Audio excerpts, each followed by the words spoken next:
guys, welcome back to my channel. So last video I did like 5 things that I recommend you avoid doing to make sure that you hit your fitness goals, and definitely things that took me like 6 years to realise, but I managed to sum it up in 15 minutes, so that's pretty good. And this video is the 5 top tips to make sure to do to hit your fitness goals, or things that I put in practice from having spoken to lots of different athletes, people that I've worked with, and also from scientific research and my own experience.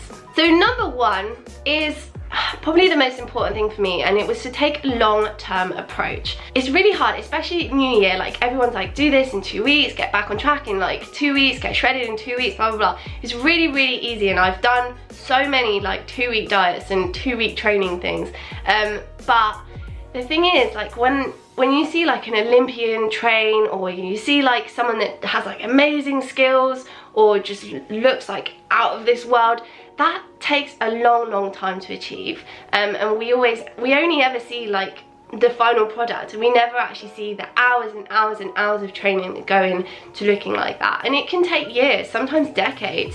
So it's really important to kind of take a long-term approach and not expect long-term results too quickly, because I think you can get short-term results, but it's never really that sustainable, especially for me when it came to wanting to lose some fat.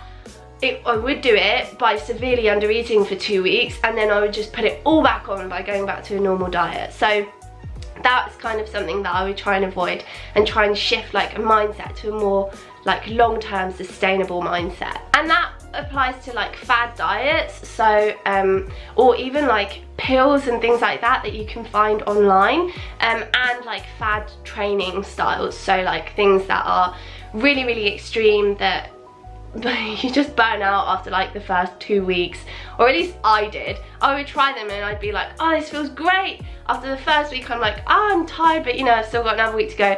Second week I'm like, oh yeah, no, I'm like pretty much dying, and then for like 4 weeks I wouldn't be able to train because I'd be so tired or maybe injured. If there was a secret to achieving this quickly and easily, I think everyone would be doing it. It wouldn't be a secret. So yeah, that's like, it's important to kind of think of things more long term.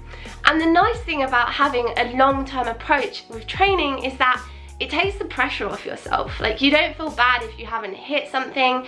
It will come eventually, but you're not having like time constraints, which can kind of stress you out and make training sessions not enjoyable. So having a long-term approach is much more, it makes training more enjoyable. The second thing for me, which is so important, is just finding enjoyment in your training.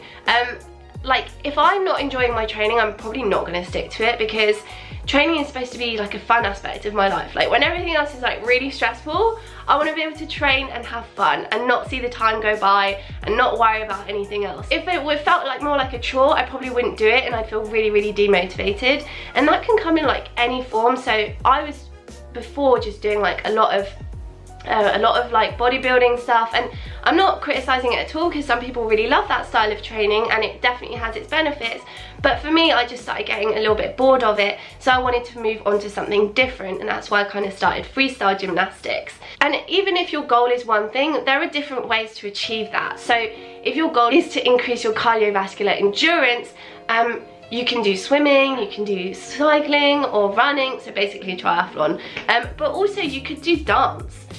Dance is incredible. I did hip hop for a little bit. I'm not that good, by the way, but I did hip hop for a little bit, and honestly it was just as tiring as going for an hour-long run. So there's just lots and lots of different ways to meet your fitness goals and make it enjoyable. And the third thing that I think is so important is making sure that you're building your training around your life.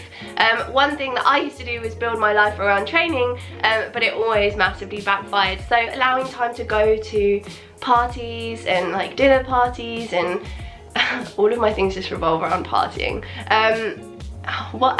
Just events, or even exams, like just making sure that, because it's a long-term approach, you want to be able to just take time off and do like your exams, like take a month off and do your exams, and then come back to it and be like, oh, that's fine, now I can just go and train. Like, that's kind of how I like to integrate fitness into my life. I don't like to kind of revolve my life around it. It works for me when it works for me, but then there are times where it really doesn't, and I have to go to these things, or I want to go to these things, and just being okay with being like, oh, okay, I'm not going to be able to train today. It's just really nice, and it's also really sustainable, and it's just nice having that kind of happy voice as well, because before I used to always be like, oh, you should feel really guilty because you didn't go training, and I just ended up being so negative all the time, always like being so bitter about things. So like I was just a massive Scrooge, guys. I was just Scrooge through and through. So yeah, that's like another big tip that I would recommend. Staying on with like the theme of flexibility, so being flexible and making it work for you in your life, but also making like nutrition flexible. So not always, like for me, I always wanted to, or I thought it was possible for me to only eat what I considered healthy foods for the rest of my life. I remember going on this like sugar-free diet thing, and I was like, right, that's it. I'm never gonna have sugar in my life again. And like as expected, like 4 months later, or even maybe I think it was 2 months later, I'm giving myself too much credit, but 2 months later, I was there like craving sugar like no tomorrow. And yeah, I mean, it was good for me to just be realistic and just start building in like just more flexible diet, and it meant that I could be more sociable as well. So I could go out to a dinner party, or I could go and have meals with my family and not feel guilty about it, or not make them cook me like a completely separate meal just so that they could fit like all of my dietary requirements that I'd come up with for myself.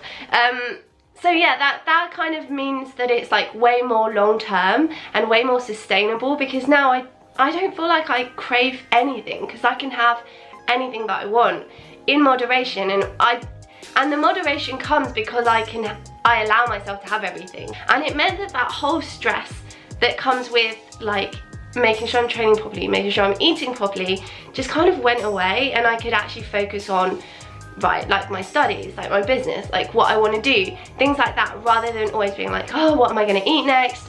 Did I eat enough? Am I getting the right macros in? All of these kind of things that I just took to such an extreme and let it kind of control me. So that's another important thing, that is why it's in my 5 top tips. And then the last thing, so the 5th tip, is listening to your body. This was particularly hard for me because I'd made it a habit to kind of do the exact opposite. So rather than listening to my body, I had just decided that I was going to control everything to do with my body, despite what it was telling me. And our bodies are so good at telling us whether we are tired, whether we're hungry, whether we need more like chocolate, or whether we need to like sleep more, or eat more, or just do something. Like, our bodies are really good at knowing when something's up, or when we're getting ill, or anything. Our bodies are so good at it. And I was just always fighting my body and being like, nah, you don't, I know what's best for me, and always just going against it every single time. And it always landed me in like, not trouble, but I'd always end up getting injured, or overtired, or stressed out, or things like that, because I just was always not listening to my body. So listening to your body is a really important thing, and it doesn't come, well, at least for me, it didn't come like straight away. It wasn't like one day I woke up and I was like, oh yeah, I know exactly what my body wants. It took time, and one thing that I'd recommend doing is, after every single workout session, just taking like 30 seconds, just being like, okay, how do I feel? Was that a good session? Do I feel good after it? Because your body knows whether a session was good for you or not. So if it was working for you, be like, yeah, actually I feel really good, I'm gonna do that again. And it gradually over time, that's gonna become a subconscious feeling, and you'll be able to listen to your body a little bit more. But yeah, just making that like a little bit more habitual was really important, and eventually you'll be able to listen to your body like properly, and you'll know whether something doesn't sit right with you, and things like that. So yeah, that's like my 5th tip that is also super important. Okay, so I'm gonna end the video here. I really hope you enjoyed it. Again, these were my 5 top tips to hitting every single fitness goal that you want to.